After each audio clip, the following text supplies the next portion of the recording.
2026 is going to be an awesome year. We got some pretty cool stuff coming up. First off, we got Foundations of Recovery. This is our flagship program. We're starting it in January. This is for anyone, man, woman, or couple who wants to come and reclaim their heart from shame, trauma, and betrayal. We start off with an education on all sorts of principles, give you the common language. We feed you from a fire hose in terms of all things recovery. It is such a great start to recovery. And we get at the roots of things, Tyler. This isn't like any other program. Like, this is our healing journey in process, and Foundations is where we begin. If you look at the value that you're getting there to kick off a good recovery with all of the right education, all of the right language, and a team to get you started while also being directed by Brannon and myself through the whole process, what a deal. So if you're interested, if you're struggling, if you've been wanting to do something for a long time, jump into this. This only comes around every so often, and we would love to have you there.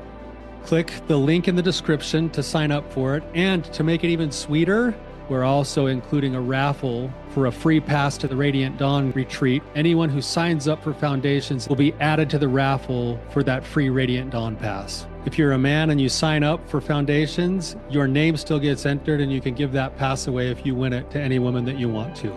So what you're saying, Tyler, is if you sign up and participate in Foundations, you could possibly go to Radiant Dawn for free? That's exactly what I'm saying, which is crazy because Foundations by itself is already an insane value. Man, I sound so salesy. But it actually is awesome. So come to Foundations. And even if you don't come to Foundations, sign up for Radiant Dawn. It's beyond therapy, the best healing experiences that you can have. Click the link below and come join us. Do we need to completely tear down our relationship to rebuild it? Welcome to the Therapy Brothers podcast. I'm Brannon. I'm Tyler. We're brothers. We're therapists. And we know recovery. Bring your stories, your questions, your successes with real recovery.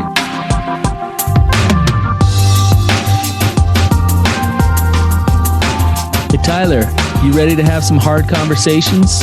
Let's do it. Let the Therapy Brothers podcast begin. All right, you guys, welcome back to the Therapy Brothers podcast. I am running solo today, so Tyler is off. He's probably on top of a mountain right now looking at a sunrise in complete zen, just doing his thing like he does most days. So realistically, he's just a good man. He's a good father. He's out, I think, hunting with his daughter, spending some one-on-one time and just doing things he loves. So I'm happy that he's doing that, taking some self-care, and I'm happy to be here today on my own. And luckily, I'm not on my own completely. I have a great guest today. Jesse, welcome to the show. Thank you. Happy to be here this morning. If you could just give a little bit of context to what's going on, and then we'll go from there. Yeah. I'll try to give a brief version. A lot of history, of course. So I'm currently about 7 months, or actually about 7.5 months into a separation from my wife. We've been married for 19 years, been together for 20, have 5 wonderful kids. And really, as far as like relational issues, my wife and I just get along amazing. She really is like my best friend, and I think she would say the same about me. But obviously I'm here on this podcast, so everything's not perfect and wonderful. So I, have addiction issues that were rooted in a lot of shame, self-loathing, never feeling like I was enough. And a lot of that was due to kind of the environment that I grew up in, not necessarily directly related to my parents, but maybe secondarily. My parents are wonderful, awesome people. But growing up in kind of like the culture of the time, in the religion, and with a mom who was kind of a tough love mom, raising 5 brothers. She had to be a tough love mom so that we didn't burn the house to the ground. And then a dad who worked a lot, and so he was gone a lot of the time. Now, a lot of times we were out there working with him, and he was a good father figure. But yeah, you talk about father wounds, and there's definitely some of those there. So anyway, that it first started with an early exposure to some pornography from a neighbor kid when I was about 11, and then it was kind of a slow progression through my teenage years. In college, that's when the internet kind of became more prevalent, and had more readily exposure to pornography. And I think naively, like a lot of people, I figured that once I got married, that would just be fixed, right? Well, I got married to this, wonderful gal, and that wasn't fixed. And they talked about this. And you, Jesse, you didn't tell her about anything? I didn't. Not prior, no. Okay. And then after about a year of marriage, I had abstained for about a year, and then had another incident, and that's when I told her about that. Gotcha. And that was hard for her to hear, of course, but she's pretty understanding of it at that time. And then as life kind of progressed and went on, and the pressures kind of continued to mount of school and work and working through a career, and just the progressive nature of the disease and my poor coping mechanisms, it eventually escalated to, I think at about the 10-year point of our marriage is when it escalated to actual affairs.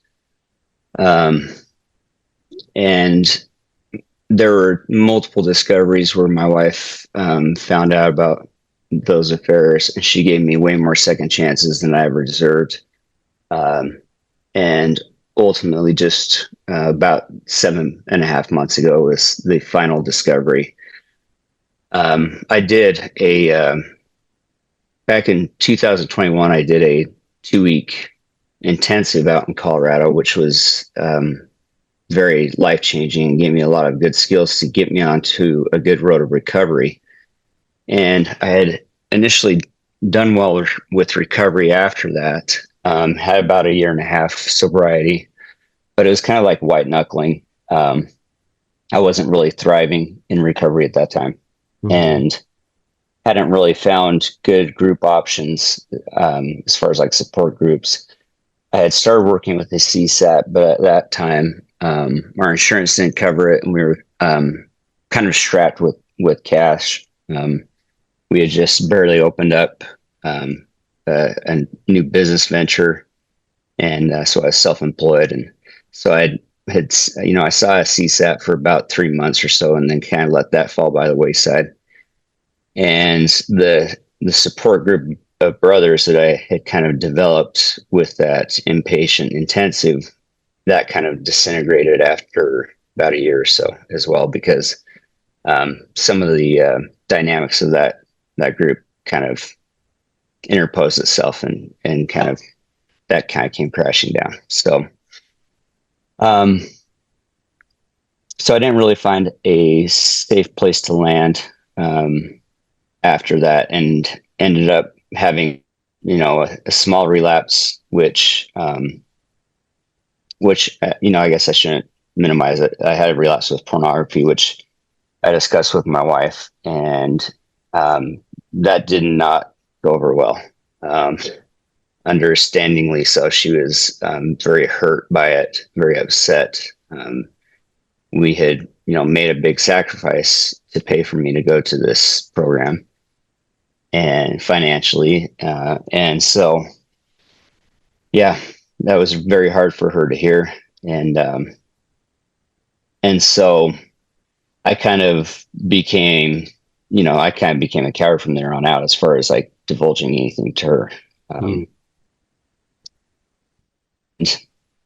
Really didn't do a good job at divulging things to anyone else. And so I kind of just went back into that space of like, well, I can figure this out on my own. I can take care of this, I can fix it. And of course, that's not what happens. Yeah. So eventually ended up back into a space of having 2 other affairs, which is what she discovered about 7.5 months ago. So since that discovery, I've had, I really think that she has like saved my life in no uncertain terms by forcing the separation and kicking me out, because I've had a real awakening as far as recovery goes. And as far as recovery goes, I've been doing very well. Our insurance now has great mental health benefits, and I've been working with 2 different CSATs. I do 1 to 3 Zoom support meetings per day. So I'm doing a lot of support work. I've got guys from those meetings that I'm usually checking in with a couple times a day, doing readings. So I'm working recovery really well, and I feel like I'm really thriving in it because I love what I'm doing now. It's not white knuckling. So recovery wise, I've been sober all this time, ever since the separation. But yeah, this is the question I have is, moving forward, is there still some hope there in the relationship?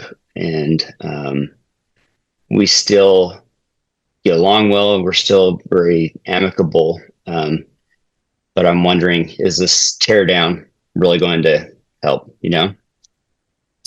Jesse, tell me the arrangement you have now with her. So you're separated.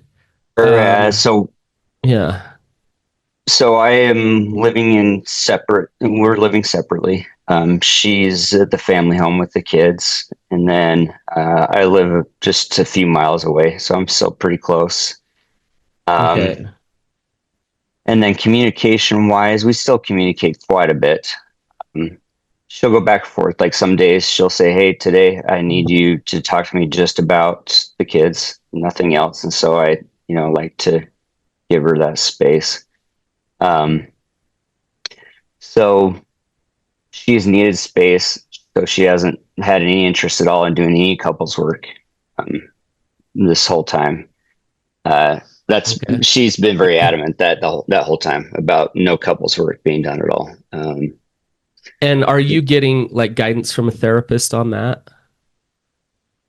Suggesting that and suggesting the space?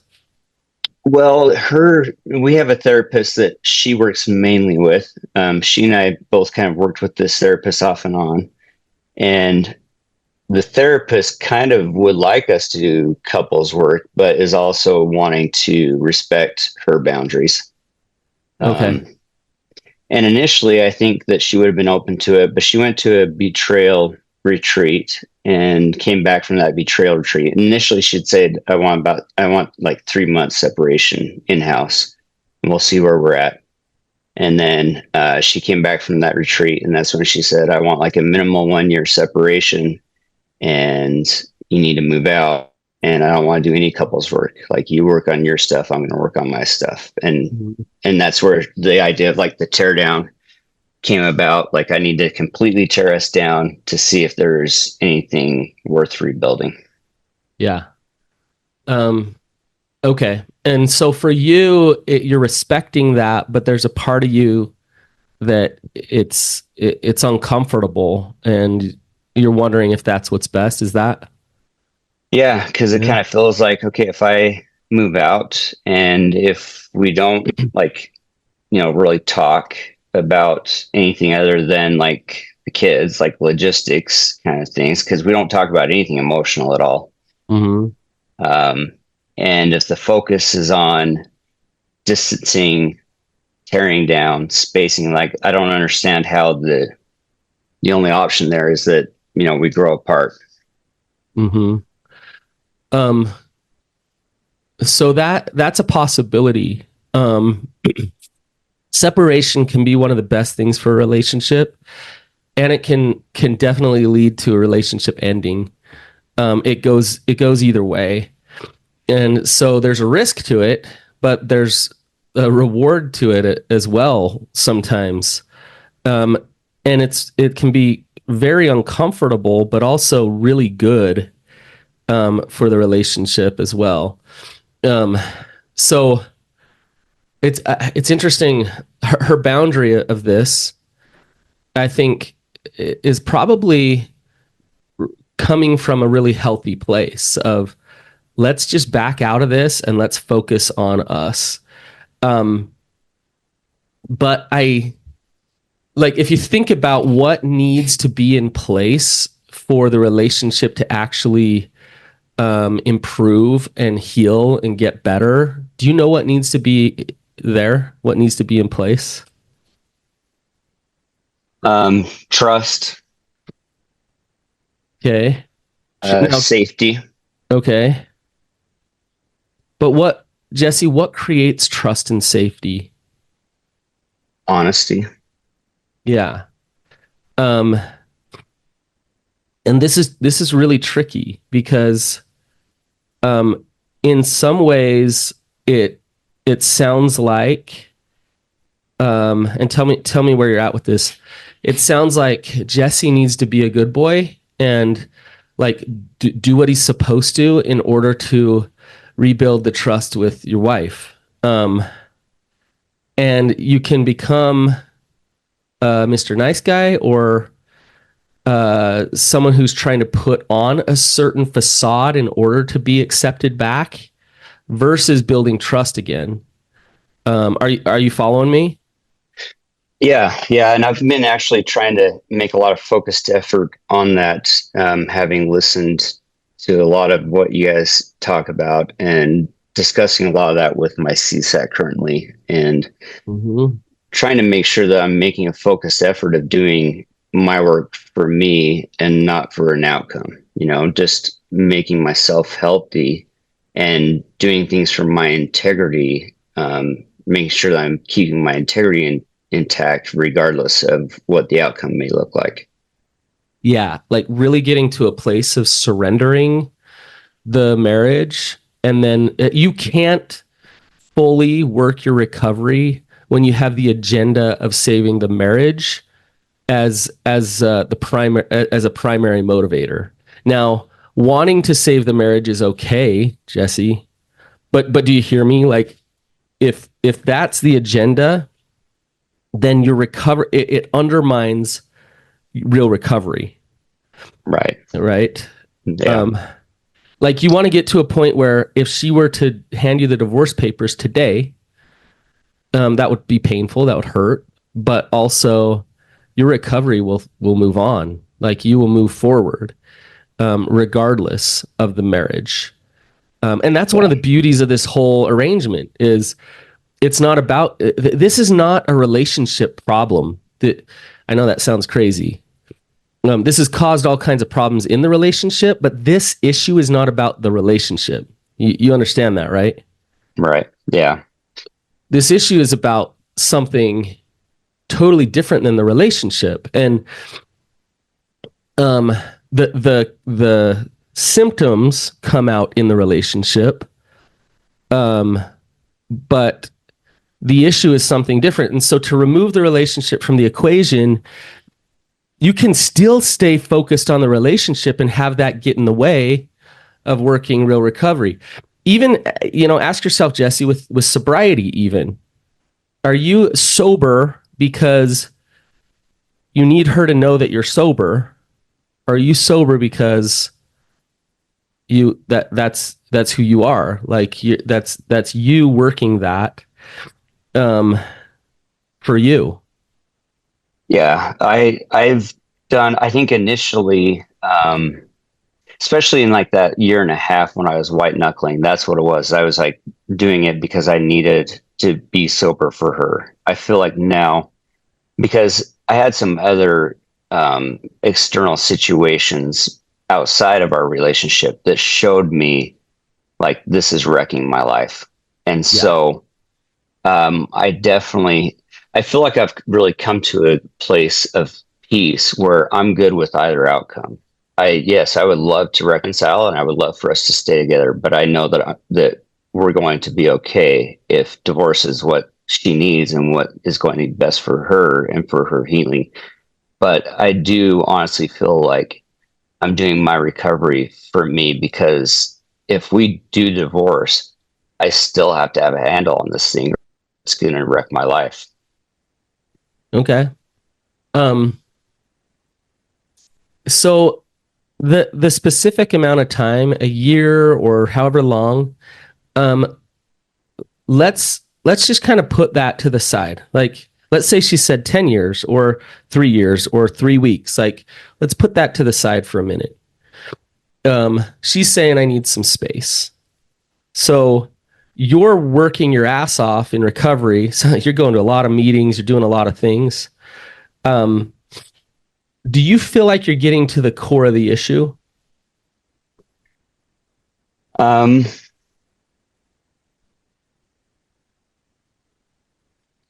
That's a good question. I think one of my CSATs is really big on the IFS stuff, and I think that has been helping quite a bit.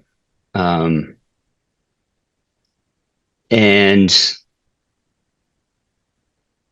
have you even with IFS, have you, I don't want to say done work on your exile parts, but do you understand what exile parts are? Yeah. And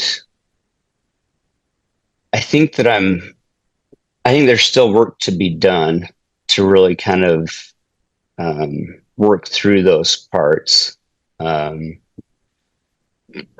I feel like I'm doing a lot of, like, I've really come a long ways as far as self-compassion goes. That's been huge, because I had, like, in fact, when I started working with this newest CSAT, he had me do this big long assessment.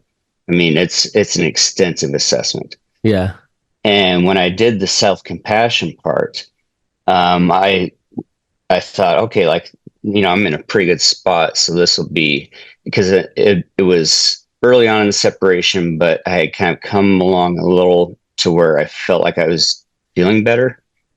And when he told me my results, he said something about, he's like, I've given a lot of these assessments, and your score on the self-compassion part is in the top 3.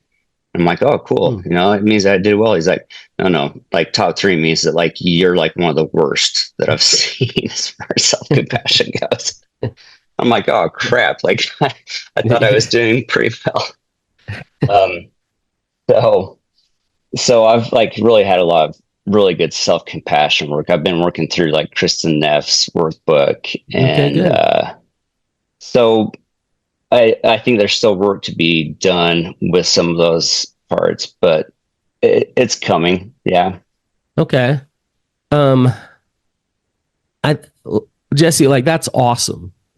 Absolutely keep doing that. And I don't hear that you're getting at the core of it. So let me explain.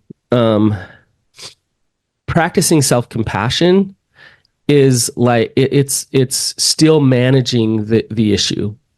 And I don't want to discount practicing self-compassion, because it's like one of the greatest things that we can do. But you're managing the issue still, rather than healing the actual problem. So you're saying you lack a lot of self-compassion according to the assessment. Think about, you brought this up just a little bit. You're raised in a big family. What number were you? So I had one sister, and then there's 5 boys after that, and I was the 3rd child, so I was the 2nd boy. You're the 2nd boy, so you just kind of lost in the mix a little bit, probably. I'm the 2nd boy myself. Classic middle child syndrome. Yeah, and probably a pretty crazy, chaotic, a lot of energy going on in your family with all those boys, and probably a lot of fun, but at the same time, pretty crazy. Dad was off working a lot. Mm-hmm. And mom was sounds like the disciplinarian, rigid, tough love person. And to a little child, what does that teach you about love? That it's rigid also. Mm-hmm. Um, I think in some ways it was conditional for us. Yeah, she had a structure, a system that you needed to fall into in order to be okay, right? Yeah. Yeah. Yeah. Like certain rules, like this is how we live, this is what we do. You get punished if you don't. Um, you get rewarded if you do. Is that accurate? Yeah. Yeah. My older sister bought socks for my brother and I that said wooden spoon survivors. So that's accurate. Okay, yeah. Um, and then also kind of overlapping that was some rigid religiosity, correct? Yeah. Oh, for sure. So Yeah. there was the box and the system and the like this is how we live, this is what we do. Um, Yeah. so it teaches you that performance or showing up a certain way is how you are okay. Like that's how you are okay, and if you don't, then you either need to hide it because you'll get in trouble, um, or like you're just gonna get punished, right? So Yeah. so when I talk about exile parts, the exile parts are those parts that are so scared because they know deep down that you are unlovable, that they have all these protective parts, like tons of different strategies of protective parts that are there to protect actually getting down to that exile part, that really deep part of you that is terrified that you're unlovable or not loved. And if we look at your trauma, Jesse, and we see these systems in place, you were taught at a very young age how to get, and I put in quotation marks, love, which in turn, what happened was you actually didn't experience. No, I'm not saying your mom didn't love you, but you didn't experience that unconditional love. Now, you fast forward to your marriage and it's like, well, I love my wife and we're best friends and it's wonderful. And you want her connection so desperately because you want a woman's compassion and connection. Also, your addiction. Like you want women to be pleased. You want women to want you. You want women to desire to be around you. It makes sense why you're having affairs. Have you ever put these pieces together, Jesse? Yeah. I've kind of wondered if maybe that was driving some of that. Yeah. Yeah. Um. So level one is just like get sober, like stop the behavior that's causing consequences in your life. But that is so not recovery. It's awesome. Um. Level two is like start to connect with guys, build a recovery capital, a support system, live your life in a way where it can support you to stay sober long term. That's awesome. I'd say level three is starting to actually practice some self compassion and accept yourself.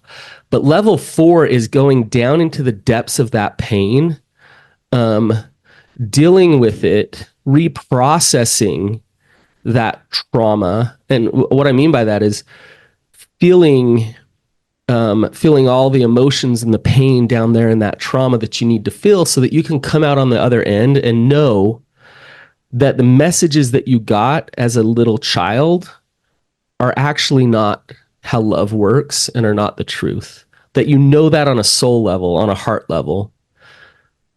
Am I making sense? Yeah. Yeah. Like a little too much.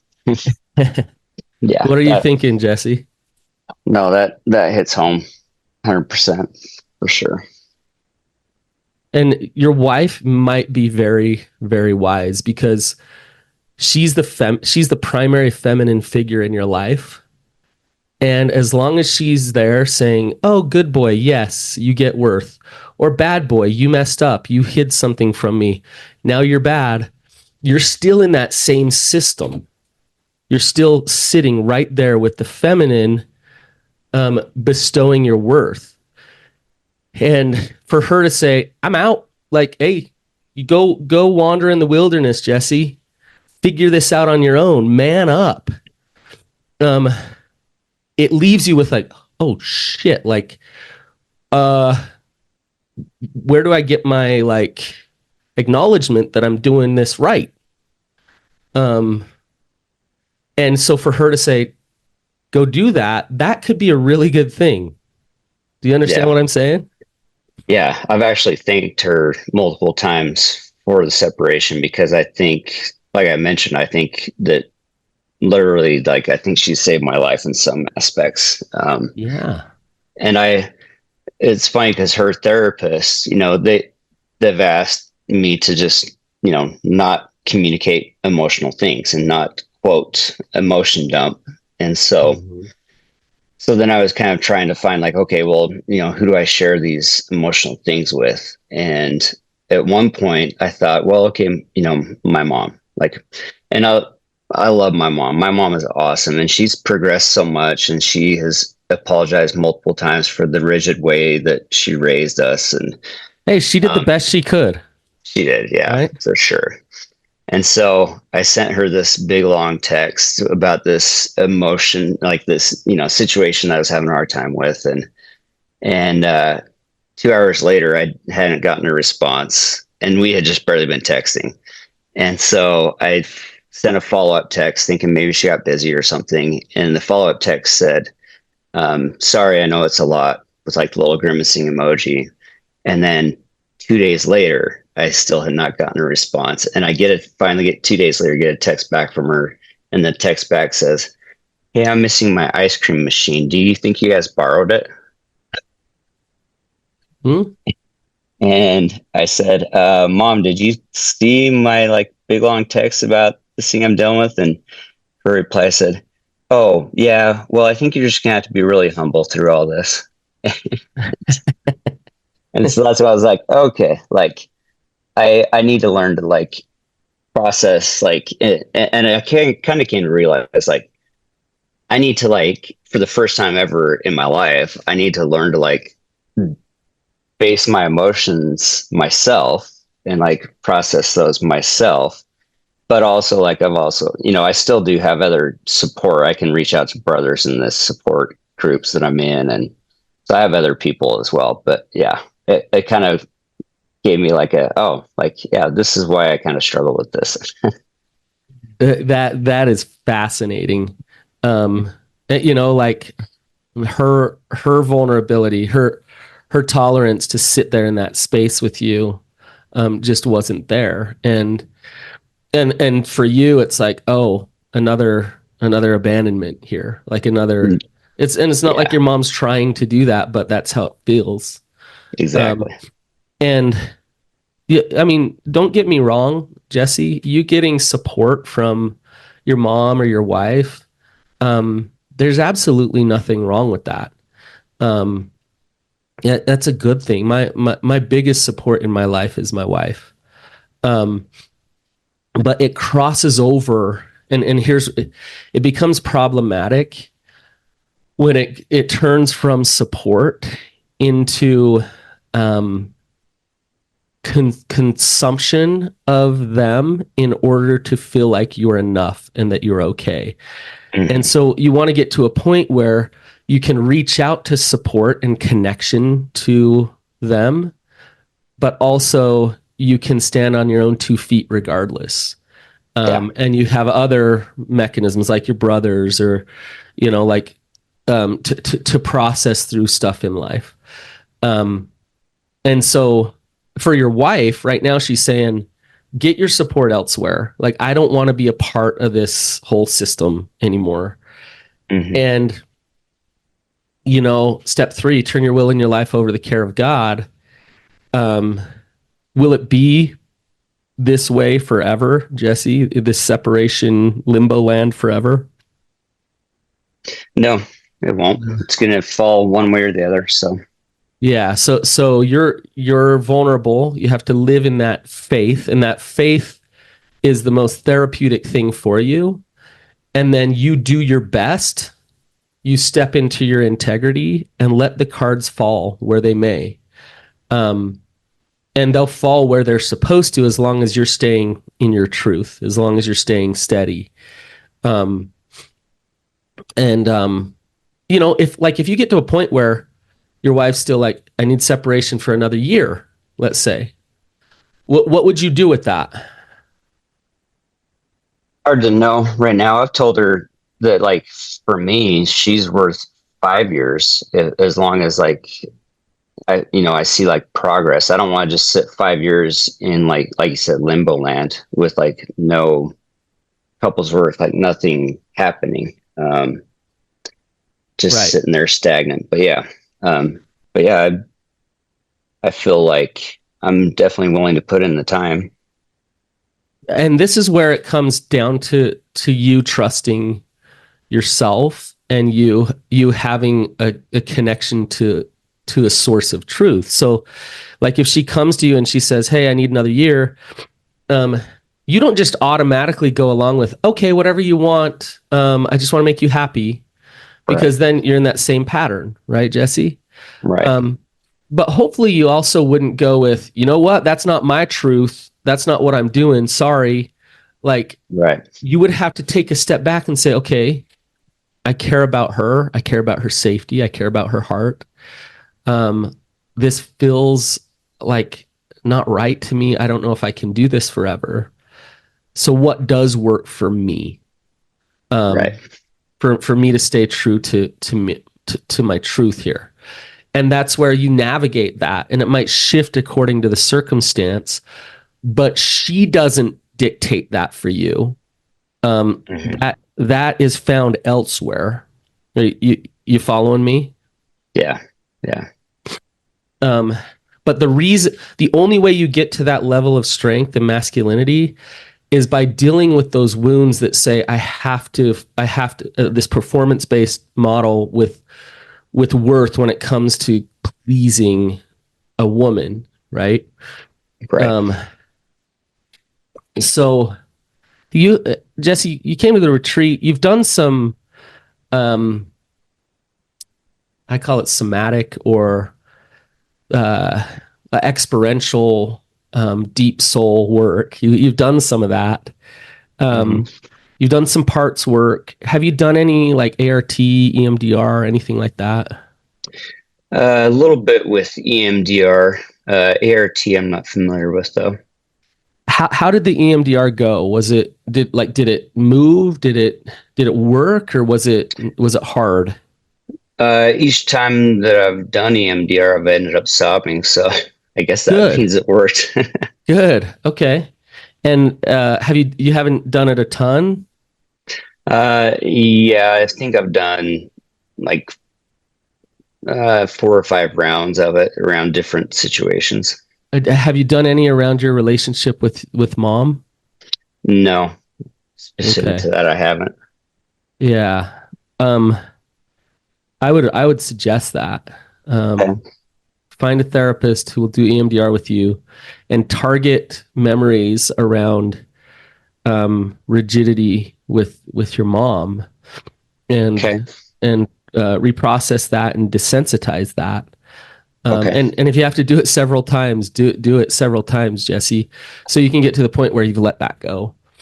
And then all of the other stuff you're doing, Jesse, it's awesome as long as it's done from that place of self-determination on your own part and not out of compliance for your wife. So I love that you're going to all these meetings, that you're going to therapy. Like, you have structure around this, and you understand how serious this disease has gotten for you. It sounds like. And so I just want to applaud you for actually making it a priority, and stepping into it. But I would push you even further to not just learn about your protective parts, but to deal with those exiles, and take one piece at a time. But in the end, you will you will resonate differently when you do that deeper work. And you don't do it for your wife, but she'll feel like, oh my gosh, I'm with a man who knows who he is. I'm with a man who trusts himself, who knows himself, who doesn't have to like practice and practice and practice self-compassion, but he actually just loves himself in all the best ways. That will change everything about the relationships that you create in your life. So, Jesse, any last questions for me? No, I don't think so. I really appreciate your time this morning, man. It's been very insightful and helpful. Yeah, I appreciate you coming on, having the courage to come do this with me. So, you guys, if this was helpful, please give Jesse a shout out, leave a review and mention him. I know there's a lot of people out there in limbo land wondering where your relationship's going to end. And just to hear Jesse's story hopefully was helpful to you and him practicing the courage to come on today. So give him a shout out. And until next time, keep on keeping on. See you guys.